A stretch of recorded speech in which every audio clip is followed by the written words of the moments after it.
Hi guys, I'm Emma and welcome to Art by Emma. So for this week's video I'm going to be attempting to create marble paper. The reason I'm going to do this is that I've started a memory book.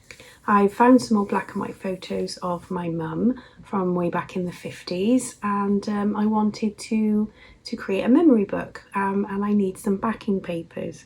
Now I've looked for some and I can't really find any that I like.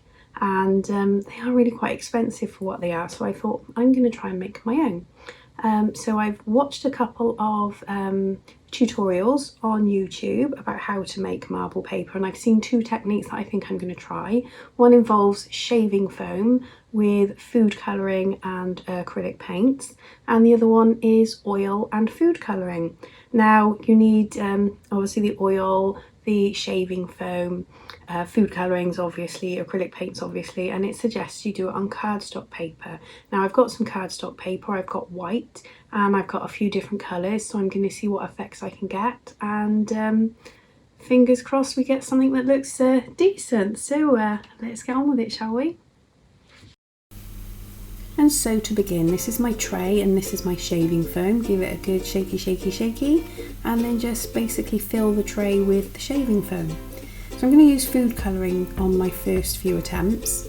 So after getting the lid off, you put a few drops of different colours into the shaving foam, and when you've got all your colours in, you just mix them and swirl them all together.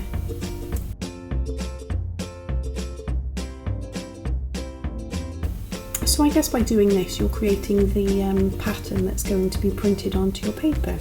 So the next step is you get your paper and you push it down a little bit, peel it off to reveal what I think is quite beautiful, and you leave it for 3 minutes before scraping off the remaining shaving foam and food colouring.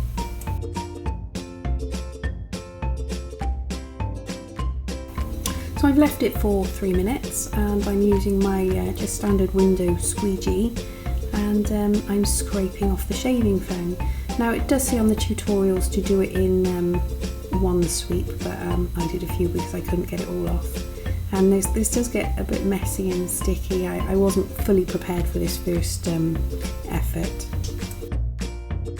So I've used just a piece of scrap card to smooth the surface of the foam down, because you can get slightly different effects from a smooth start and a peaky start. And I'm adding a little bit more food colouring and swirling that around, popping my paper on. Let's see what we get this time.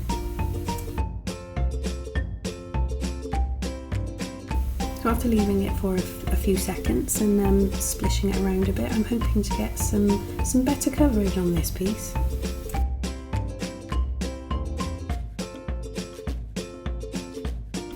And there it is, and again leave it for 3 minutes before we squeegee the shaving foam off to see what we've got. So I was slightly better prepared for that one. I had the trusty wet wipes to hand. So now I'm going to do one with acrylic paint. So I've smoothed the surface of the foam down again, and I'm adding 3 colours of acrylic paints and doing exactly the same as with the food colouring, swirling it around, creating a nice textural pattern, and then placing the paper on top. I'm going to just firm that into place a little bit and take it off to reveal what sort of pattern we've got. Squeegeeing it again with my trusty squeeger, and there we have it. So I've cleaned my tray and I'm going in with some clean fresh foam this time, and I'm going to do another one with the food colourings just to see again what effects I get. But this time I've cut my cardstock in half because I didn't seem to be getting some nice edge-to-edge covering, so I've cut them in half, so it should cover the whole piece of card. I'm just going to do 5 pieces and leave them to set for 3 minutes before I squeegee them all off. So I've done some with food colouring and then I'm going back in with the acrylic paints. I kind of preferred the effect of the acrylic paints. It was more bold and less pastel effect. So I'm doing some on white card and I'm doing some on coloured card as well, just to see the variation of effects you get. So after leaving them all to cure for 3 minutes, I'm squeegeeing them off, and I'm kind of liking the effects I'm getting here. So moving swiftly on to my second method of marble paper making. This is with oil and food colouring.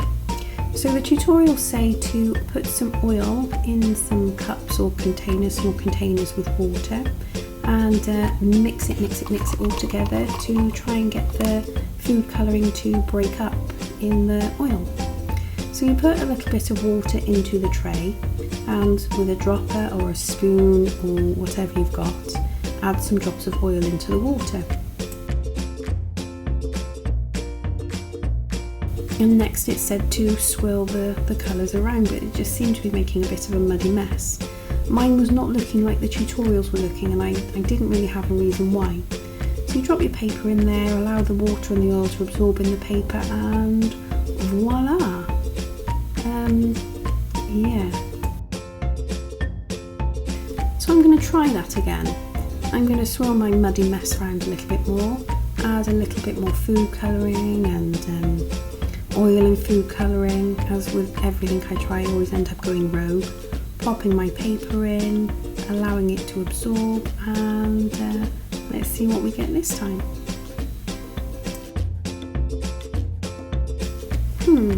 So something isn't quite working out for me. Let's try that again. Let's try mixing it together a little bit more, putting some more oily food colouring in my muddy tray of oily, watery food colouring, and see if I get some better results. So at this stage I'm just fingers crossed for third time lucky, and no. So I'm just getting my pipette and taking the water out of the tray and plopping it straight on. And again, no, I'm just going rogue here. Not too bad, but not marble paper. So I've taken a little break and I've gone back and watched the tutorials again, and they say to whisk it up with a fork to break the big blobs of food colouring in the oil into little small specks of food colouring. So here I am whisking, trying to break that food colouring up, but it just doesn't seem to be working. So again, I'm putting the water in my tray and trying to get the food colouring to break up. You can see it bubbling up to the surface, which is what the tutorial said should happen, but it's still not looking as should. And again, I'm trying to make something good out of this marble paper effect, but it's just not happening. I'm mixing as much as I can, but the food colouring is just not breaking up in the oil. So I'll try one more time, and then I think I'm going to have to call it quits. And no. So that wasn't a terrible fail, but it wasn't a resounding success either. Let me show you what results I got. I will show you the oil ones first, because yeah, the first result I did was this one. It's kind of cute. It's got some good little things on there, but not for me, not very bright, not very bold. And then because it wasn't working for me, I went a bit rogue and I just put food colouring directly on the wet oily paper. So we've got some interesting results there, but I don't think I'm going to be using those either, but I'll find a use for them, just not in my scrapbook, my memory book. So then I went back and I watched the tutorial again. I cleaned my tray out, and it suggested using a fork to break the food colouring up in the oil, and it didn't matter how much I stirred, how much I whisked it, I just couldn't get the food colouring to break. I was just left with big blobs and not these tiny little blobs that it recommends you get. So I think my fault was using baby oil instead of vegetable oil. I just, for one, I didn't have any vegetable oil in the house. I only had olive oil, so I didn't know if that would be the same. It would probably be closer than baby oil. And for two, I didn't really like the idea of food on my paper. So I will try it again, and I will try it with vegetable oil and not baby oil, just for my own curiosity and to see if I can get some good effects.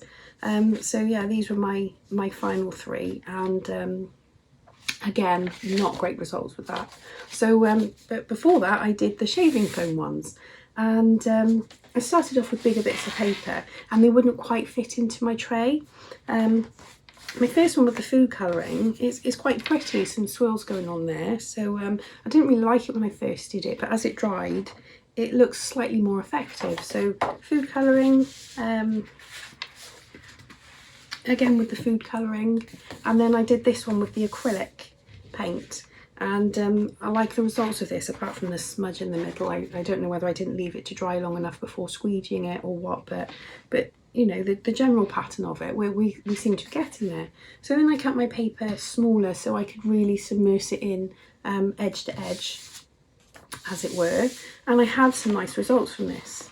So again, I did a couple with food colouring, I did a couple with the acrylic paints, I did some on white paper, I did some on coloured paper, just to see the different effects I could get. Now this was with food colouring.